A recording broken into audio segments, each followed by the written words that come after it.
Mga kababayan, sa panahong ito, marahil marami sa inyo ngayon ang nakaranas ng gutom dahil sa tumitinding hirap ng buhay.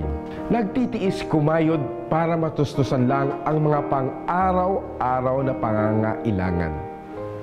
Sa kabila nito, sa muling pagsapit ng Pasko, naway hindi mawaglit sa ating mga isipan ang tunay na halaga ng pagdiriwang na ito. Ang pagsilang ng ating tagapagligtas na si Jesus. Idol ko si Jesus. Pareho kaming nagmula sa payak na panimula. Pareho kaming handang mag-alay ng sarili para sa kapakanan ng mga constituents. At higit sa lahat, pareho kaming naniniwala sa kapangyarihan ng dasal-dasal.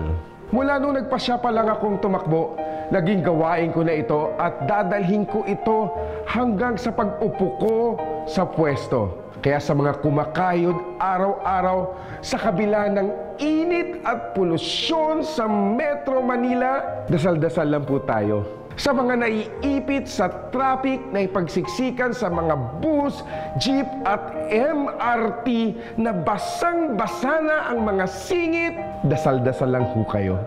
Mararamdaman nyo rin ang ginhawa. Dasal-dasal lang.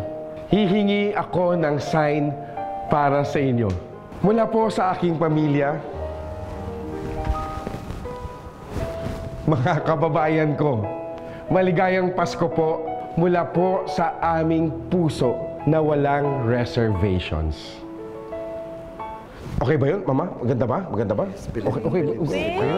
Ganda nun siguro, no? Mukha na bang sincere? Huh? Naiiyak na ako. Mama! Dasal na. Nice one! Ikaw, anong nais mo?